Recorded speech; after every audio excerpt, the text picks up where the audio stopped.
श्री कृष्ण कहते हैं, हे पार्थ, सारे कर्म मुझे समर्पित कर खुद को लालसा और दुख से मुक्त कर। तू बस अपना कर्म कर।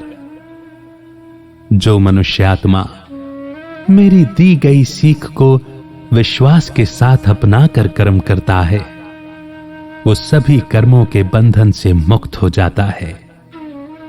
लेकिन जो इसमें दोष निकालता है, संदेह करता है, वो मोह में फंसा हुआ मूर्ख होता है। यहां मुझे शब्द का अर्थ है परमात्मा, सुप्रीम सोल, भगवान। श्री कृष्ण अर्जुन से कहते हैं कि मनुष्यात्मा को सारे कर्म परमात्मा को समर्पित कर देने चाहिए।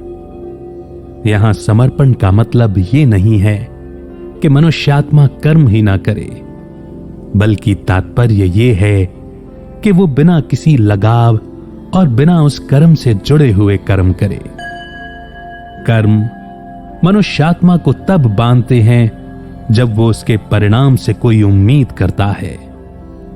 बिना किसी लगाव और इच्छा से किए गए कर्म बांधते नहीं, क्योंकि उसके परिणाम से मनुष्यात्मा को कोई फर्क नहीं पड़ता, यानी उसका कोई दुखद रिएक्शन नहीं आता। इसका मतलब यह भी है कि उन कर्मों को छोड़ देना चाहिए जिसके पीछे कोई गलत उद्देश्य या मंशा हो। कर्म के पीछे के उद्देश्य की शुद्धि तभी संभव है जब मन को आत्मा और परमात्मा के भाव में टिका दिया जाए। बिना लालसा और अहंकार के कर्म करने का मतलब है अतीत की यादों या भविष्य की चिंता किए बिना आज में जीना। मनुष्यात्मा को इस भाव के साथ कर्म करना चाहिए कि यहां जो कुछ भी है परमात्मा का है, और जो कुछ भी हो रहा है वो मनुष्यात्मा को माध्यम बनाकर करवा रहे हैं।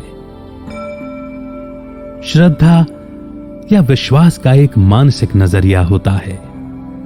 श्री कृष्ण कर्म योग को ऐसा मार्ग बताते हैं जो अंत में हमें परमात्मा से जोड़ देता है, क्योंकि जब पूरे विश्वास के साथ बिना कोई कमी निकालते हुए कर्म किए जाते हैं तो वो हमारे मन की इच्छाओं या वासनाओं को खत्म करने लगती है और मन ध्यान लगाने के लिए शुद्ध हो जाता है। लेकिन जो परमात्मा की बताई हुई बातों में दोष ढूंढते हैं और इसका पालन नहीं करते, वो विनाश की ओर खुद बढ़ने लगते हैं। कर्म योग जीवन जीने का एक तरीका है, और अगर किसी को उसकी कृपा प्राप्त करनी है तो उसे इस योग को अपने जीवन में उतार कर जीना होगा। यह मार्ग मन की इच्छाओं को खत्म करना सिखाता है।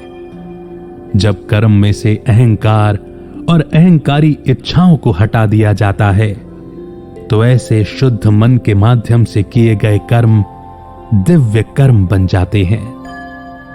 जो व्यक्ति इस तरह कर्म नहीं करता वो अपना विवेक और क्षमता खो देता है और अंत में अपने विनाश का कारण बनता है।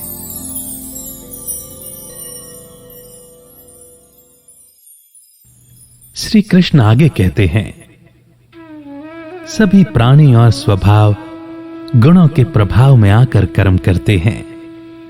प्रेम और घृणा जो इंद्रियों को सांसारिक चीजों के लिए महसूस होती हैं, उसे रोका नहीं जा सकता, लेकिन मनुष्यात्मा को उनके झांसे में नहीं आना चाहिए, क्योंकि वे उसके दुश्मन हैं।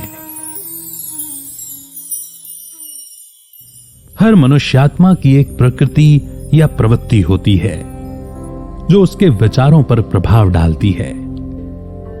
पिछले जन्म में किए गए कर्मों के परिणाम स्वरूप हर मनुष्यात्मा 3 गुणों की अलग अलग मात्रा के साथ पैदा होती है। इसे उसकी प्रकृति या स्वभाव कहा जाता है। यही प्रवृत्ति मनुष्यात्मा के कर्म करने का मुख्य आधार होती है। इसके प्रभाव से कोई नहीं बच सकता, क्योंकि भगवान खुद कहते हैं कि पिछले कर्म अपनी प्रकृति के हिसाब से प्रभाव पैदा करते हैं। लगाव या घृणा करना तो इंद्रियों का स्वभाव है। हालांकि संसार की किसी वस्तु में आकर्षित करने की क्षमता नहीं होती, बल्कि ये तो मनुष्यात्मा का मन है जो वासनाओं में बहकर हलचल पैदा करता है। श्री कृष्ण इससे भागने के लिए नहीं कहते, बल्कि कहते हैं कि आत्मा को अपनी इंद्रियों को काबू में रखना चाहिए, उसका गुलाम नहीं बनना चाहिए। जब मनुष्य किसी कर्म को पसंद या नापसंद की भावना से करता है तो वो कर्म आत्मा को बांधने लगता है। लेकिन जब वो अहंकार और इच्छाओं से दूर रहते हुए कर्तव्य की भावना से कर्म करता है तो वो बंधन के जाल में नहीं उलझता। इस तरह मन को नियंत्रित करने की प्रक्रिया में इसे आसक्ति और घृणा से रोकना और अपना कर्म करना, वही उसका पुरुषार्थ होता है। इसीलिए यह कहा जा सकता है कि अपने कर्मों का त्याग मुक्ति पाने का रास्ता नहीं है, बल्कि अपने कर्मों को सही दिशा में मोड़ देना मनुष्यात्मा को मुक्ति और जीवन मुक्ति की ओर ले जाता है।